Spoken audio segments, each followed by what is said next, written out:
Okay,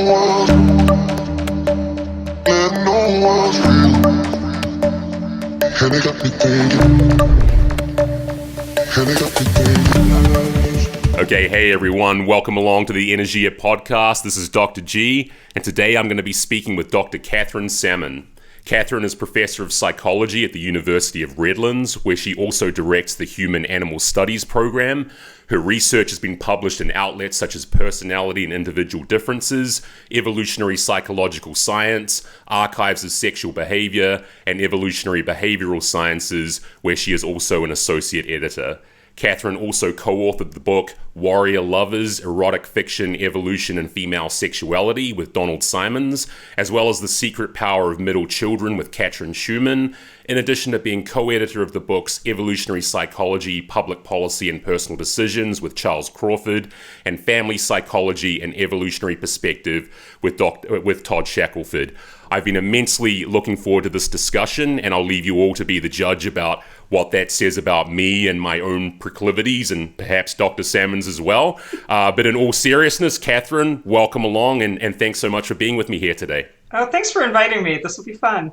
Yeah, I think it will be. And before we get into exploring some of your scholarly work and all this fun stuff we're going to talk about today, could you give us all a general overview of your background as an academic psychologist and how you came to become so interested in all the different areas in which you've conducted research in your scholarly career to date? Yeah, sure. So I actually started out as a biologist. I did an undergraduate degree in biology, sort of a more behavioral ecology kind of approach at McMaster University in Canada, which is also where I went on to get my PhD. And so I came to psychology, and in particular evolutionary psychology, because I took one course as an undergraduate in psychology. I took evolutionary psychology from Martin Daly as a senior, not planning to go to graduate school, planning to go off and become a wildlife biologist. Took the class, loved it, was invited to apply for graduate school, and started 3 months later at graduate school there in Martin Daly and Margot Wilson's lab.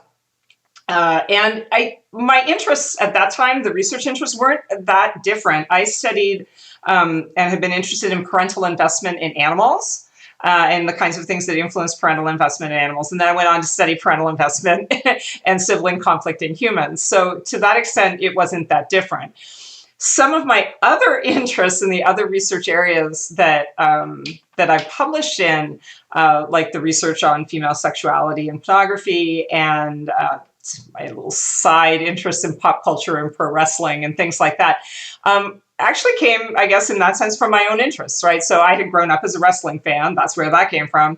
But also I had grown up as a sci-fi fan who went to conventions and became very aware of the sort of erotic fiction that was written by fans. And that sort of led to my interest in looking at pornography and erotica and differences between what men and women are interested in their erotic materials. And so that's kind of where things came from. And after I finished graduate school, I did postdoc in Vancouver with Chuck Crawford, which is what led to the book on public policy. And then I got hired at a university in California, and the rest is history. As they say. Well, I mean, it's a really, really interesting scholarly background that you have, and a very, very heterodox, shall we say, scholarly background that you have. And I was familiar with you and your work before the particular event I'm about to describe, but I first came to be really interested in your work after seeing you give the keynote talk at a conference at SUNY Binghamton in upstate New York about 5 years ago. It was a fascinating presentation, and I'll never forget the first slide in your slide deck, which simply asked, in a way that was almost like lit up in neon, why porn? And I remember posting a photo I took of that slide on my social media, accompanied by a caption that I'm paraphrasing a little, but it said something to the effect of, "Could this be the greatest start to a keynote presentation ever?"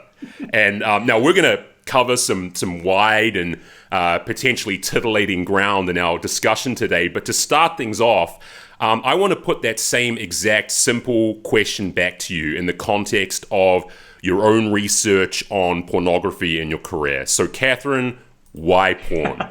I think there's different ways to answer that question. I mean, I think it depends on what your sort of ultimate agenda in getting an answer is, right? I mean, one question is why study porn as a psychologist?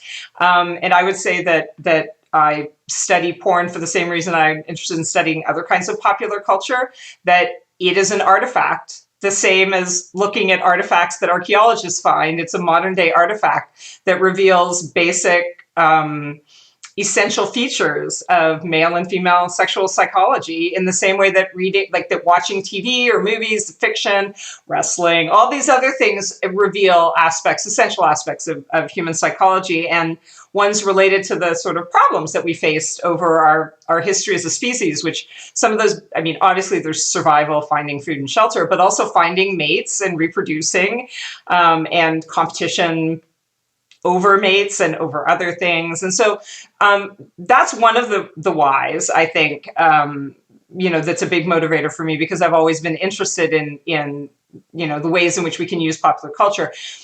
There's also the why, that is like, because you're not supposed to, as a good girl, to study something like that. And so that makes it interesting to study for that reason, right?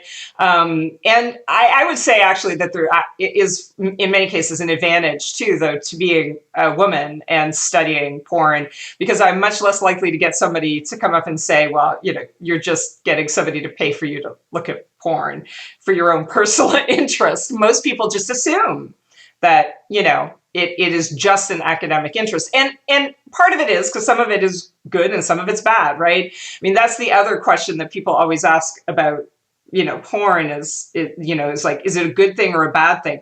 And it depends what you mean by good and bad. Do you mean good and bad for the viewers, good and bad for the people working in the industry, or good and bad from an artistic standpoint? And some of it is good and some of it is bad from that standpoint. And some of that has to do with your own taste. Yeah, that actually neatly segues onto what I was going to discuss next. And I mean, as someone who primarily works as a life coach and a performance coach, and who is interested in the sort of the personal developmental aspects of different psychological phenomena, I just really want to get your thoughts on whether porn is good or bad for us, somewhere in the middle, or neither. I mean, in my own personal experience, without wanting to make this too vivid, I mean, porn really doesn't serve any more grand a function than being a masturbatory aid, and at that one, a relatively mindless one. Basically, I find there's not a whole lot of conscious cognitive processing happening between the thought of, I'm horny, quickly punching in the relevant search engine terms of choice, and then completing the unfolding sequence of events with a grunt and an almost instantaneous return to normality. And here, and I can only really, of course, only attest to the male perspective, given my intimate familiarity with the requisite equipment, but many other guys I've spoken to about this seem to approach jacking off to porn with much the same indulgent mindlessness. And I know your work is not as a clinical psychologist, but I wonder if, this is also your impression of most guys' approach to using porn, and B, if so, whether this is healthy, because I'm always seeing articles here and there admonishing guys to regulate their porn usage, if not avoid it altogether, given that there is a dopamine spike and dump effect that can kind of come along for the ride, and that over time this can, at least putatively, have wanted, if not psychopathological effects. And my own general sense is that, at least for guys, using porn is kind of the onanistic equivalent of eating McDonald's, which is to say, not going to kill you if you do it every now and then, but has the potential to run your health off the rails if you don't take care to regulate your intake, as it were. So, how accurate and on point do you think my individual impressions are, given what you've come to understand about porn use at say, a population level? And is there a critical threshold at which porn consumption kind of crosses the line, or could cross the line, from innocuous self-indulgence to potentially deleterious self-sabotage? Yeah, there's a bunch of stuff in there. And so I'll try and answer it all. And if I miss anything, then you can remind me. So in terms of the general impression about, what guys are doing when they're watching porn, yes. I mean, it is a masturbatory aid. It has always been intended as a masturbatory aid. There was a study done years ago that looked at how long people watched the adult movies in hotel rooms, right? And the average duration was 15 minutes. And so it was long enough to do the job, right? I mean, it's a way of providing visual images because men's sexual psychology is very driven by visual images. And so to me, it's an aid to the imagination, right? It's giving novel people in novel positions and novel activities, and that's stimulating to men, particularly because of the visual nature of male sexuality. So to that extent, I mean, I think I don't think it is necessarily problematic in the sense that I don't think masturbation is problematic. Like, I think, and I think, you don't want to say, well, okay, how much masturbation is a good thing? Well, obviously, if you can't hold down your job because you're spending all day jacking off, that's a problem. But to me, I think, anything in over excess can be problematic, whether it's, eating, sex, but even exercise, things that we think of as being very good. People can do them to the extreme that they injure themselves. And so to that extent, I think everything should be with a certain degree of moderation. But to me, the main point of porn is to provide an external visual stimuli for males, as opposed to them just using their own imagination. It just gives them something different. I mean, they could be fantasizing about, the woman who's walking down the street that they see every day, or it could be whoever they've been watching on, Pornhub. So from that standpoint, I don't see that as necessarily a good or bad thing. I do think that, it should not be the only source of sexual information. So when we talk about overexposure in younger people who have maybe not had very much sexual experience, like anything else, you don't want their only version of sex to be informed by one thing, right? So if all they ever do is watch clown porn, you don't want them to think that that's how everybody's porn is, right? Which is like my least favorite kind of porn. I can't stand clowns, and the first time I saw that I was horrified. But again, I don't think it is necessarily a positive or a negative. I think it probably depends a lot on the individual, right, as well. Because again, how much experience do you have? How much interaction have you had? How many things have you done? And also, I think for some individuals, just knowing the variety of things that people do and knowing that other people are interested in the same things as them can also be useful.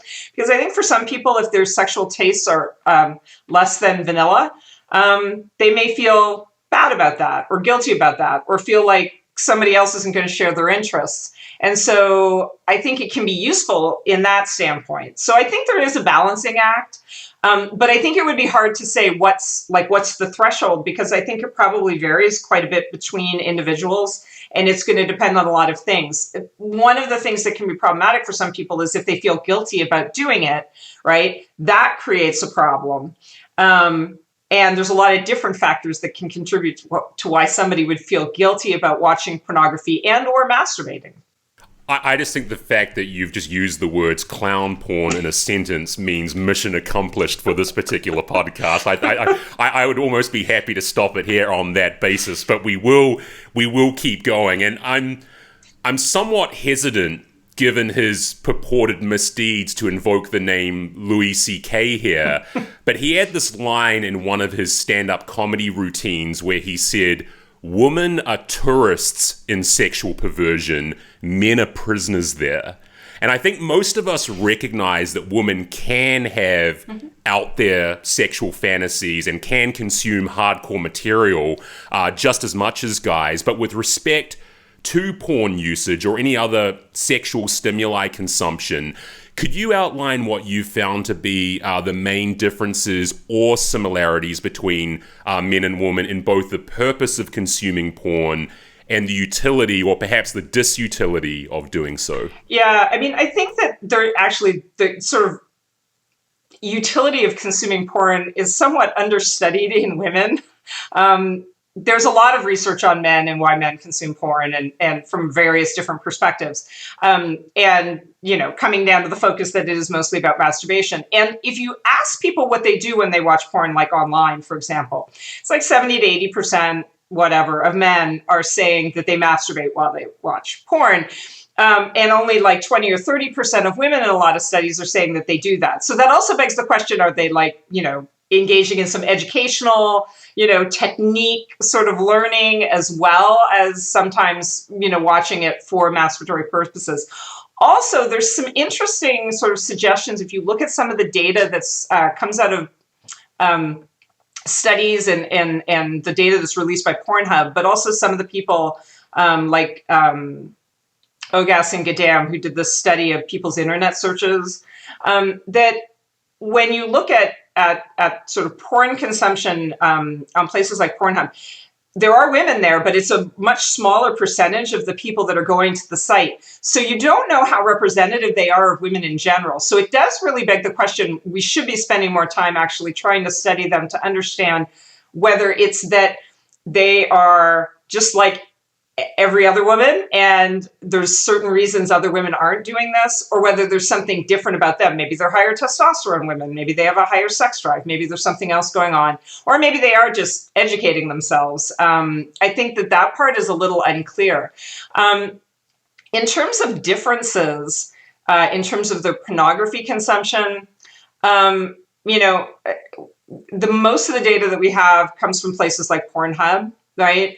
Or what people search for. Because at another ultimate sort of level, I would argue that women read their erotica more than they watch it. And so, 50 Shades of Grey versus pornography, right, is kind of the trade-off there in terms of that. But for the women that are looking at porn on places like Pornhub, one of the things that's interesting, and one of the bigger differences, I mean, obviously some of the search terms, men are more likely to look for search terms that are related to like breasts, but even big penises. Men search for big penises more than women do, which is odd, but perhaps, interesting if they're like fantasizing it's them doing whatever's going on in that scene.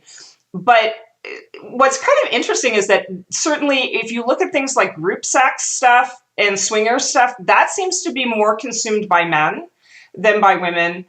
And some of the rough sex stuff is more consumed by women than by men, which I think is actually interesting.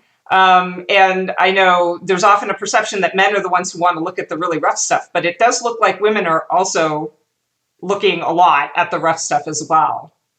And we'll return to that topic in just a moment. But there's obviously some fascinating open empirical questions still to be answered about all of this. But making a pivot onto some of your other published research, you've also published research on the evolutionary psychology of sex work. And as someone from New Zealand, which was the first country in the world to fully legalize and regulate sex work some 2 decades ago now, I'm actually really proud to have witnessed my homeland take what I think was an extremely important step, and for which the results, I think, have been an unmitigated triumph, I believe, by any reasonable person's estimation. Sex workers are safer in New Zealand. They pay taxes, they can unionize, they can seek redress through employment courts. There's far less incentive or opportunity or even incidents, most importantly, of sex trafficking. And more than anything, I mean, from my point of view, I mean, it recognizes the sovereignty of an individual's body and their right to employ their body for any gain that they, as a consenting, informed adult, see fit. But from within your own purview as an evolutionary psychologist, what have been some of the main insights that you've taken away from your research on the world's oldest and perhaps most controversial and contentious profession? Yeah, I mean, I think that at a very basic level, right, prostitution is evidence of the fact that sometimes sex is a commodity that men want and women provide.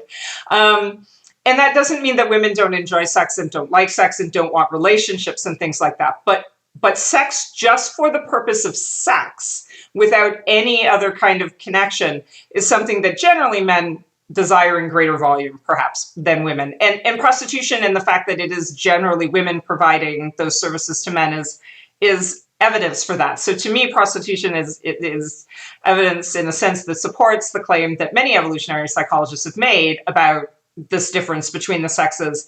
And in the sense that, if you look at rich and powerful women, they don't surround themselves with a harem of boys in the way that rich and powerful men will either have a harem of girls or have a succession of younger and younger wives as they get older. So to me, it's partially, it's that. I mean, I think it certainly, and the fact that, younger prostitutes can demand higher prices.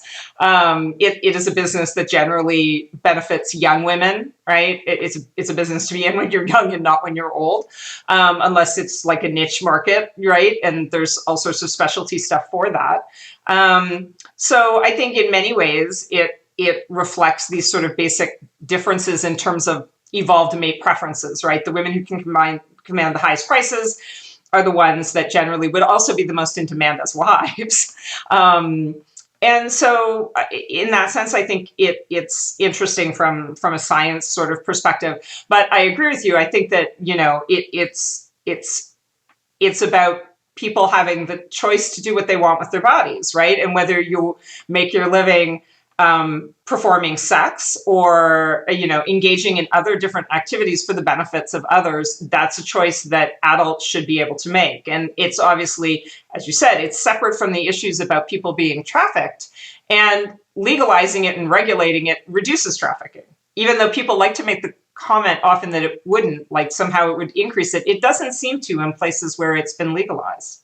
As long as you regulate it, it tends to decrease that.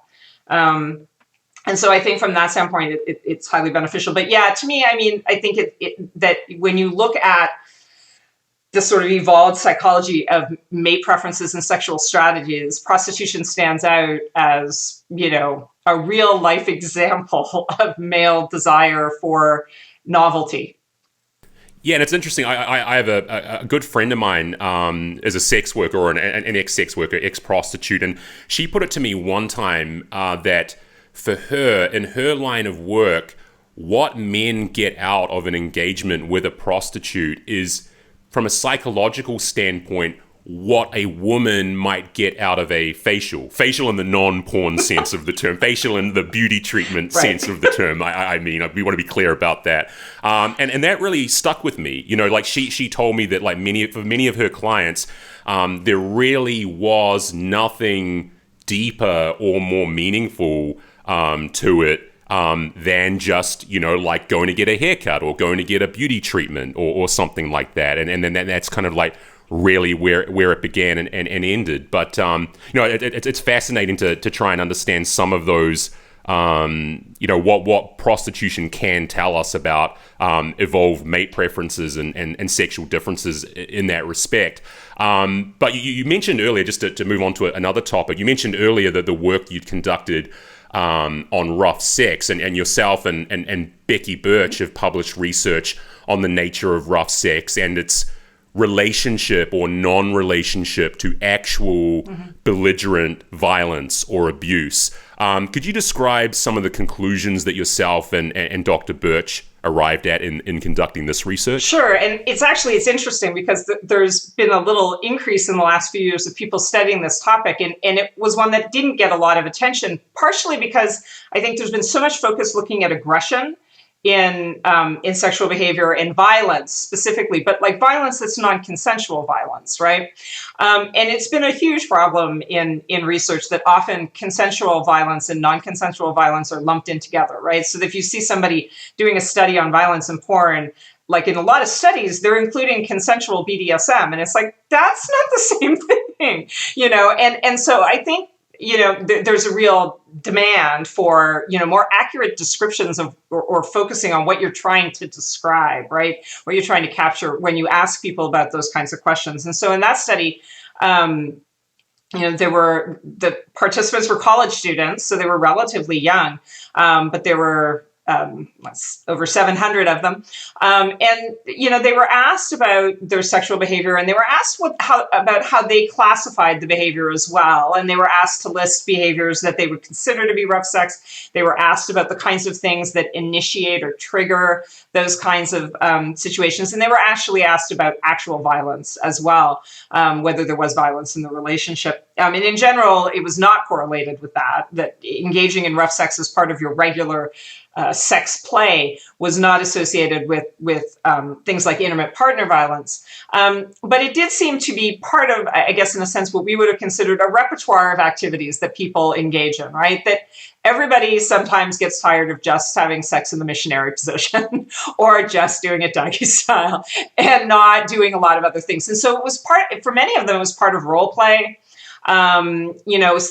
There was some disagreement between men and women about who was initiating it most frequently, but it was actually pretty similar rates with both in terms of people initiating it. What was kind of interesting is that for men, there was some evidence that it could be partially related to concerns over sperm competition, because if they were apart or concerned about maybe possible infidelity, they were a little bit more vigorous in their thrusting. So the actual sex itself was a little bit rougher in that particular way.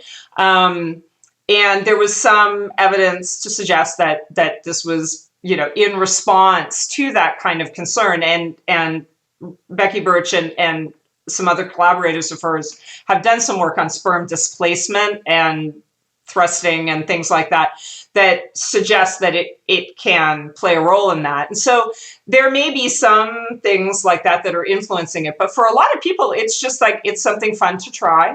And if they like it, they go back to doing it. But the majority of people seemed like it was a sometimes activity, not a every time activity. And again, I think it's interesting because if you look at a lot of women's erotica, there often is a lot of rough sex in it. So at least the fantasy of forceful guys is attractive to women at that level, right? Where it's not like, it's a guy they've picked. It's the guy they want to have sex with. Him being forceful is a good thing. All right, well, we'll move back to that topic of forcefulness among men in just a moment. But to quickly just transition from the rough stuff to something a little more gentle and laid back, heading south of the border, as it were. Yourself and our mutual acquaintance, Jimmy Moran, have published work on cunnilingus and anilingus. So what were some of your findings in this research? And with respect to cunnilingus specifically, is there any substance, or do you think there's any substance to the notion that men are inferior cunnilinguists purely because, intermittent access to the playground puts you in a worse position, practically speaking, than having 24/7 access to the playground? Okay, well, so there's lots of stuff to talk about there. So in terms of, so Jimmy and now Becky as well, we've done some stuff looking at oral sex, and in particular looking at cunnilingus, and then we have some work that we're trying to wrap up on the anilingus stuff that we were hoping to get published. But we were looking at cunnilingus sort of from two perspectives. One is sort of like, there's often a lot of discussion over whether, there are sort of prohibitions, like cultural groups where men aren't supposed to do this, right? Where women are supposed to perform oral sex, but men shouldn't do that. There's a lot of discussion, yes, about different men's skills at that, because again, it's an access issue. Although I would argue that, it's not like women really have their own personal experience with penises to figure out how to do a blowjob well, right? But I think that to the extent that there's a lot of variability in women in terms of their sensitivity, that contributes to some of the difficulty for men, right? First time with a new woman, lots of stuff to figure out. Usually most guys can figure it out if she's giving honest feedback on the system, in terms of what works best for her, right? In terms of her own sensitivity. But we were looking at it as like whether there could be any evolutionary bases behind wanting to do it or desiring to perform it. And we'd looked a little into even other animals that engage in oral stimulation, right? Like there's all this stuff on bats that they'll lick at the genitalia and stuff like that. And a lot of it really just has to do with, I guess, what I would call mate retention or relationship bonding, is that for many women, that stimulation is the most successful way to reach orgasm. And if you want your partner to be happy and enjoying themselves in the relationship, then you might expect that men who are highly invested in a relationship will learn how to do that well for their partner and invest a fair bit of time and energy in figuring that out. To the extent that men may vary a little bit less, women may have an easier time figuring it out.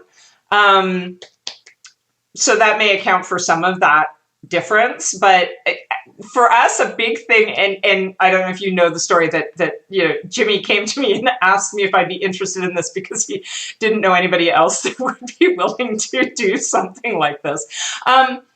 It is, again, it's a topic that people don't, especially academics, a lot of them, unless they're specifically a sex researcher, they don't think that that's a question that you should be asking, right? And it's true that often people, like if people ask you what you're working on and you tell them, oh yeah, we just wrote this paper on, they don't know what to ask after that point. They're just a little uncomfortable. And so that was part of the appeal of working on it too. It's just it's something that people don't know a lot about, or they may know a lot about, but they don't want to talk to other people about. So there isn't a lot of systematic data actually out there on stuff, except for lots of self-help book kind of things for people to improve their sex lives. But like the data that scientists like, there's not as much out there. Other than stuff like showing, orgasm quality to be high, right? From people who study blood flow and everything like that to the genitalia, that, you can get really powerful orgasms from that kind of stimulation. Well, I think what you've just described might be the best vindication ever for the tenure system that I've ever heard. The fact that you can take a risk and do research in that kind of space. As oft criticized as tenure might be, you're a walking advertisement for its value. Well, thank you for that. I actually will say that I had two professors at other universities who were older and did not do research in this area. But when the cunnilingus thing came out, they emailed me to say how great they thought it was that people were actually studying this from our kind of perspective, because that wasn't something they would have imagined people doing. And I think it does speak to that issue that academic freedom in general, and the protection of tenure is important to that, but just academic freedom in general is important, because if you only ask the questions that are boring, we already know the answers to those questions. We want to answer the questions that we don't know very much about because people won't talk about it. Yeah, absolutely. Yeah, tenure was created for a reason, and you have become the living embodiment of that reason in your research. It's really, really cool. So I'm just going to keep on ramping things up here again. And this is something I just love so much about your research interests. You sort of alluded before to the fact that you've conducted research. You've conducted a lot of research on human mating psychology, particularly female mating psychology, and this relationship between slash fiction and female mating psychology. So could you tell us a little bit about what you found in this research, and perhaps also extend this into a related area of interest for you, which is why women in particular are so drawn to serial killers or criminals in television and film, and whether there is anything beyond the sort of raw, bad boy, badass, anti-hero appeal? Yeah, so my slash interests, so I was interested in slash as that was sort of my gateway into studying erotica in general. And the Warrior Lovers book that you mentioned that I wrote with Donald Symons when I was in graduate school, that was, focused on that. And the fact that he was like, his reaction to me telling him about this was like, really? Women read that? But so slash fiction is they're basically in many ways explicit romances, although they vary in their level of explicitness, but they're romantic sexual stories about expropriated, mostly male, expropriated media characters. So for your sort of older middle-aged listeners, it would be like Kirk and Spock from Star Trek, or Ilya and Napoleon from The Man from U.N.C.L.E. It's my parents' generation. For younger people today, it's like Harry and Draco from Harry Potter, or Steve and Bucky from Captain America. It's male characters who generally are not actually in a sexual relationship in the show, but that have either a bond or have a tension, that fans write these stories where they're involved in these romantic sexual relationships. And, the question was, are they really, like, why do women want to read them? And also, are they in some way substantially different from romance novels? And in many ways, they're not. I mean, in many ways, some of them are as long as romance novels. They're quite detailed. And for anybody who's curious, there is an archive. There's a huge archive online called Archive of Our Own. And it actually won a Hugo Award a couple years ago. But it is an archive for fan fiction, and the largest group of fan fiction on it is actually slash fiction. And, the majority of the stories involve the same kinds of things as a romance novel do: barriers that keep individuals apart, but things that draw them together, and a sexual attraction.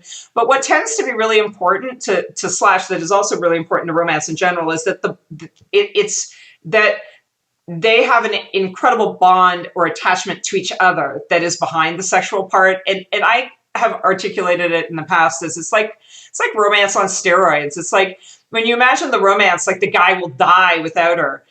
That literally is kind of the way some of the slash stories are. They even have ones where, oh my God, somebody's been exposed to a drug, and if they don't fuck, they're going to die, or something like that. But they'll do all sorts of different things to bring people together. But once they brought them together, the bond is not breakable. They depend on each other in a romantic and sexual way, but typically in a work way or something else as well. And I think in a sense that reflects something that many women want. They want someone who is their best friend and their lover, right? And who will never, ever leave them, even if they grow old and less attractive than they were when they got together. So to me, it really is just a specialized type of romance. And it may appeal to some women more than others. Obviously, if you're not into if you're bothered by the homosexuality, obviously that's not going to work for you. But I think it's, as a genre, it has become increasingly popular as it's become increasingly known. When it first sort of appeared, like in the 70s and 80s, it was distributed through the mail and at sci-fi conventions and things like that. Now with the internet, it's everywhere online, and there's explicit artwork, and there's videos on YouTube, and there's all sorts of things. And you're seeing a lot of visitors. Archive of Our Own is one of the highest female trafficked sites on the internet. That's crazy. But it's basically a site that is mostly erotica, and it's got definitely they post their own rankings yearly of their top pairings, or their top ships, as they call them these days, as the kids call them. And the top 10 are almost always all male. That's absolutely fascinating. And just to stay with the general bad boys theme here, and I mean the technical term in this particular instance is heels. As you mentioned earlier, yeah. You're a self-confessed super fan of professional wrestling, and you and I spoke previously about our shared love of the Attitude Era and the WWE and ECW, and boy, weren't those the golden days. I mean, I actually think one of my favorite moments in wrestling was the time that Stone Cold Steve Austin turned heel in his home state of Texas at WrestleMania and aligned with his erstwhile mortal enemy and adversary Vince McMahon. That was just so for me, that was like a supreme bad boy moment as a wrestling fanboy. But for you, as a psychologist and as a fan, what's so gripping or intriguing about professional wrestling for you? I think it's that it's a soap opera. In its own way, it is a soap opera, right? It is a drama, and I mean, many people who are academic, who write about wrestling, write about it from a theater perspective, right? There was a book years ago, Theater in a Squared Circle, right? It was all about the performance and the storytelling. And to me, great wrestling is great storytelling. I mean, it's great athletics as well. And that certainly has improved over the years. We have much better athletes. We have more gymnastic athletes. We've got much more influence from luce, where we've got like all this acrobatic stuff. It's not just like the biggest, fattest, strongest guy wins. There's a lot of other stuff going on. But I think that a huge part of the appeal is the storytelling, and that many of the stories, again, they're very basic themes that make popular culture in general popular. It has stories, and I think wrestling is kind of unique in the way that it's sort of angled a little bit more towards a male audience, right? And you see that in the audiences, and you especially saw it for ECW because that was a little over the top for a lot of women to watch. But a lot of it is about male-male competition. It's competition for status and respect. And those are things that are really important to young men. And they're really important to the demographic that has always been wrestling fans. And so that's a huge part of it. Sometimes it's competition over women. Sometimes it's like, it's sibling competition, right? Or you have Vince McMahon and his son feuding and fighting in the ring. So there's family conflict. It has so many of these different elements that are just basic parts of our sort of human nature that it's primed to sort of appeal to that. What I think is sort of extra interesting in some ways is, as you said, it's the rise of the anti-hero. When I was a child growing up watching wrestling, Hulk Hogan was the hero, and he was say your prayers and eat your vitamins and, wear your crucifix. It was super like, follow the rules and be a good boy. And, as you say, Stone Cold Steve Austin really was a huge part of the shift to where the anti-hero became the one who everybody cheered, and he feuded with his boss, and he was everybody who ever wanted to say F you to their boss, and he filled his Corvette with cement, so that the windows blow out, or like drives a beer truck. I remember that incident. Yeah. That was really funny. Yeah, I drove the beer truck to the ring and sprayed them all with the beer. I mean, yeah, that's right. He did great stuff with that. Oh, God. And the one time he pulled a fake gun on him and Vince McMahon peed his pants in the ring. Oh, that's right. Yeah. Craziness. But I think a huge part of that is that kind of man, the man that stands on his own, right? Austin was never about tag teams. He was never about guys from the back coming out to save him. He was the man's man. He could stand on his own. He did what he thought was the right thing, whether everybody else agreed with him or not, right? It was that kind of mentality. And I think it came at a time when a lot of men didn't have good role models or just didn't feel like they had role models for stuff, right? I mean, think about the timing of things and what's been going on in the world. I think that the anti-hero really, it was the time for that sort of rise. And now wrestling is so different in the sense that the whole Attitude Era, everybody was cheering for the people that were doing the bad behavior, right? Because it was a different group of fans.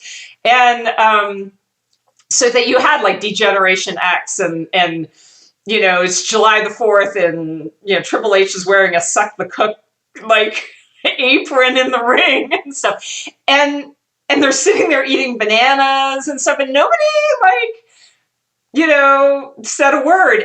Now there's no way you could do that. Like, that era is gone because now everything is a little too politically correct to be what wrestling was in the 90s and the early 2000s.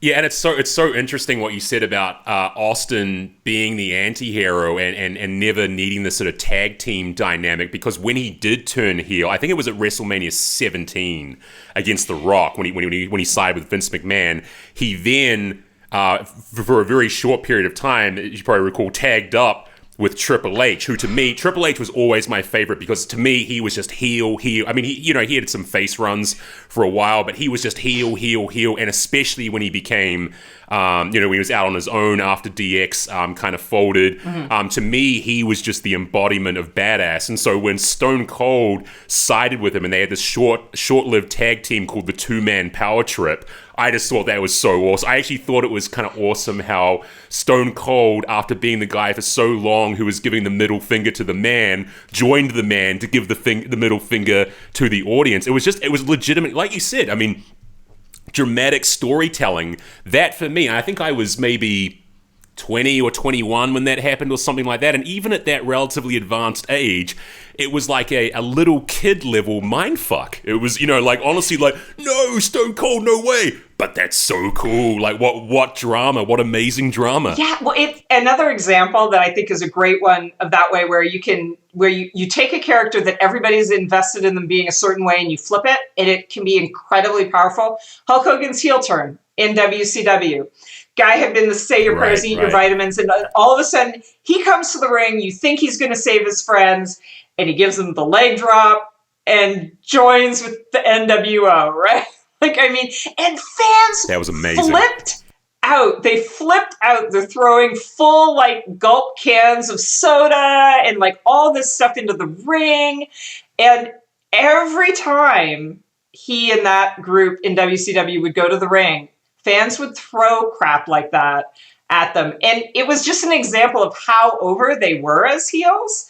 But again, that other thing, betraying your friend, fans really hate that too. They don't like it when tag teams break up in those ways. And I totally kind of tend to be the same way and I think it's just the whole slashiness aspect of wrestling too. If I have a tag team that's together, I don't want them to ever break up. They're supposed to stay together forever. Right, and there's been so many examples. I think, was it like Christian turning on Edge, or it might have been the other way around, and like Tommy Dreamer and Raven, I think, had a breakup, something like that. Tommy and Raven, they were the best. They were the best. I have a T-shirt, and it says, "Good friends, better enemies." For them, they were such good enemies, and the whole thing with Beulah and Kimono Wanalea. It was the time the ECW was so inappropriate, and yet it was really amazing, sort of edgy storytelling and really violent matches. I mean, for someone who grew up watching World Wrestling Federation and the old NWA, to see people bring a cheese grater to the ring and somebody grind it into somebody's head and then lick the blood off, you're like, this is not my parents' wrestling. No, and it's not. No, as much as I love mixed martial arts and the UFC and stuff like that, you'll never see that. I mean, as hyper-regulated a sport as like not just MMA, but boxing and other martial arts are as well. They're so hyper-regulated, you would never see something like that happen as you would in pro wrestling. But God, there's I feel like there are so many different historical storylines and heel turns we could discuss. But after discussing porn and prostitution and pro wrestling, I feel like this is almost an almost abrupt pivot back to quote unquote normal areas of research interest in psychology. But to bring it back to that area of relative normality, you've published extensively. I think you kind of cut your teeth researching in the area of family psychology and kin relations, as you sort of mentioned at the top of the show, and particularly as they relate to birth order. So what are some of the main highlights that you've taken away from this research that you've been involved in historically, and what are some of the practical upshots for parents and children alike with respect to how individual psychologies evolve and how familial relationships develop over time? Yeah, so I mean, if I think about it in a takeaway sense, because I've studied a lot of little different aspects of things, like how much your birth order influences how attached you are to family members, like parents versus siblings and friends and things like that. And how it affects your attitudes in other areas. And does it make you more pro-social? Does it make you a better friend? Like things like that. I think in some ways the takeaway is that there are a few main factors that sort of shape what we call often birth order effects. But really the birth order thing is kind of a proxy for differences in parental investment and sibling competition strategies, right? So parents have limited resources, especially if they have a lot of children. And, if they only have one, that's one egg in the basket, you put it all in one egg. If you got a whole bunch, you got to distribute it somehow. And parents often put expectations, responsibilities on firstborns that are different from other siblings, but they also often sort of invest more in them because of that, right? And they also get some time before the other kids come along. The laterborn sometimes gets the advantage of being the only one left, but the ones in the middle kind of get short shrift that way because they're always having to share. And that shapes the kinds of strategies that you learn as a child to get what you want, to get along with other people, to manage things. And so to me, the takeaway is that, all birth orders are successful. They're successful in different ways. And they have different tactics and techniques. And middleborns are really good at negotiating. They're really good at figuring out what other people want and getting everybody to get what they want out of it. So I think they have really good negotiating, really good peacekeeping, really good thinking about other people's needs and trying to satisfy theirs and the others at the same time, which I think can be really good in relationships as well. And I know there's a marriage and family counselor years ago who wrote a book talking about birth order and that in relationships, and talked about how middleborns pair well with everybody because they're good at managing everybody, and they had siblings that were in those other positions, right? The only thing that can sometimes be a problem is if you had two middleborns that were both just trying to satisfy the other person and make sure the other person was happy, and then they got annoyed because they weren't getting what they needed. But in general, I think that the strategies are the strategies that work for them. And I think when things get more challenging is if a child has had a typical birth order with expectations and learning strategies, and then abruptly that gets changed. So I think that sometimes when, and I think we see this more now because we see families that divorce and remarry, and there's stepchildren, and sometimes there's new children that are both parents, and that shuffles people's birth order. And so depending on the age at which it happens, I think sometimes it really can change aspects of their personality. And in other cases, it kind of just makes it difficult for them because their skills aren't really for the position that they currently have. And I think, when I worked on the book with Katrin Schumann, the Secret Power of Middle Children, we talked about people who maybe in some ways were considered less successful middleborns than others, but were that way partially because they grew up middleborn and then were expected to be more like a firstborn, usually due to the death of an older sibling.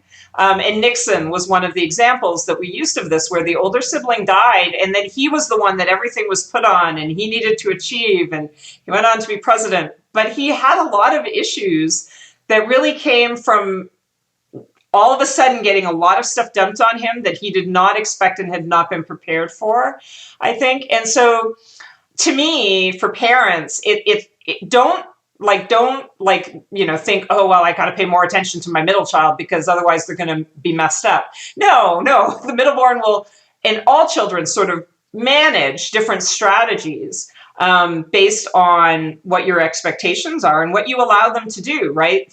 Laterborns have a lot more freedom.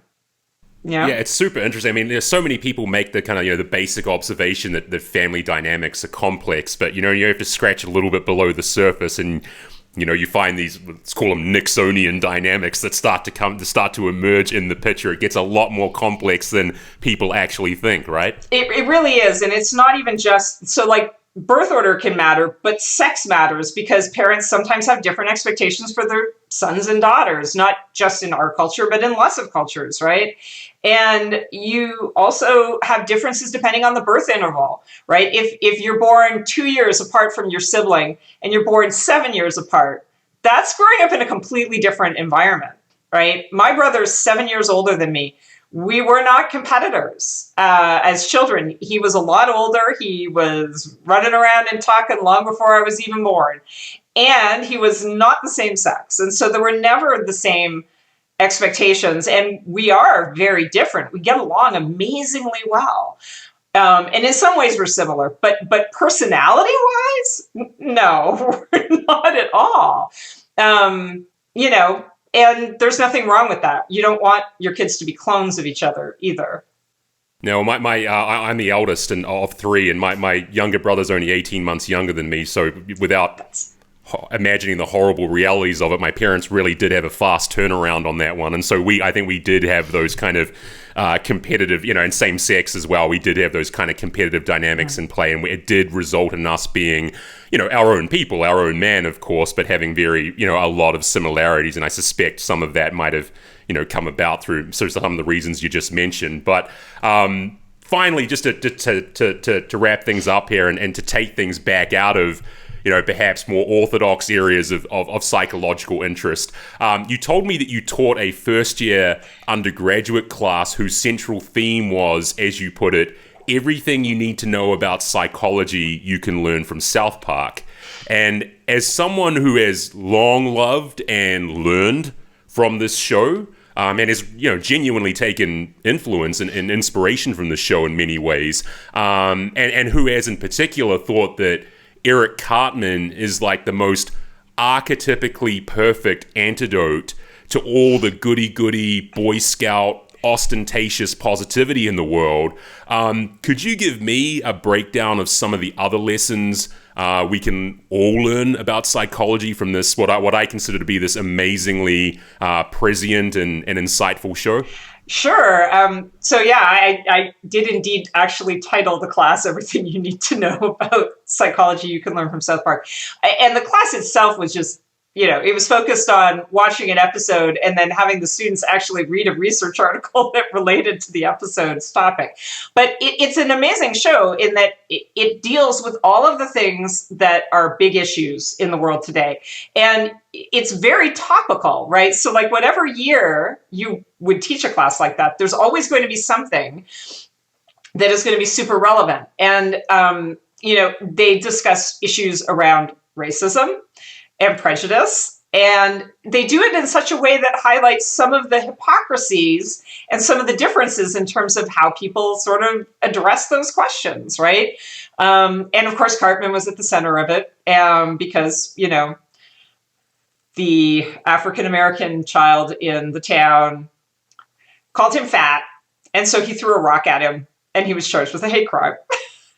But, like when you unpack it, it's just like, and then the whole episode was all like surrounded by all this sexism between the boys and the girls, right? So it explores all of these things. Basically, everything that is in social psychology is in some way in South Park. That the year that I taught the class was the year that they were doing all of the stuff on microaggressions and implicit bias stuff. And they had a safe space episode with Steven Seagal in the safe space. I mean, it was great for the students because they loved the show. It was entertaining for them, but then they also got to read stuff that was relevant to that. And so I think, and actually, even when I teach intro to psychology today, I still use a clip from the Grey Dawn episode where they were trying to take away the driver's licenses of all the senior citizens. But that episode came out right after, and it starts like with a senior citizen who drove into the farmer's market in the town, right? And but they did that episode after that actually happened in California, where a man drove his car into the farmer's market and hit a whole bunch of people because, he probably shouldn't have been driving and in fact got his license taken away. But they deal with those sort of basic episodes. So it's a nice way to introduce aging and what's realistic and what is not about the way it gets portrayed. So I think shows like that are actually amazing because for students, it can get them interested in something in a way they wouldn't be otherwise. Otherwise, it's just me lecturing about theories or telling them about stuff. Much more interesting to see how it plays out in South Park. Yeah, pedagogically, it's a pretty good tool, I would say. A pretty good tool to pique students' interest. And I think what I took away from that Grey Dawn episode is, what the hell is Country Kitchen Buffet and when can I eat there? Because apparently all these old people have really, really good taste in dining, but... It's the buffet thing, and it was weird. I didn't understand that. I think it is also more of an American thing, and I don't remember that from growing up. But I was telling a friend about it, and she's like, "Oh yeah, my parents go to the buffet all the time." And I was like, Okay, I guess it's true. But I think, it's a good deal, right? Like, and that was part of the whole, I think the whole thing in the episode is like, they do these things and we're going to point these things out. But it was also funny because the older people took over the town at one point, right? Only the kids could save the day. Yeah, God. Well, buffet dining, porn, prostitution. I mean, Catherine, this has been so much fun and so illuminating at the same time. It's been a real treat to discuss some stuff which, doesn't fit neatly within the snuggly confines of scholarly convention. It's been an honor and a privilege to have you join me on the show today. So thank you so much for your time, and please just keep on doing all the good work that you do. Thank you. It's been great talking to you too. Awesome. Cheers. Take care. Let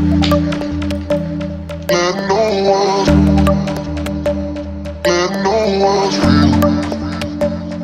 And it got me thinking. And it got me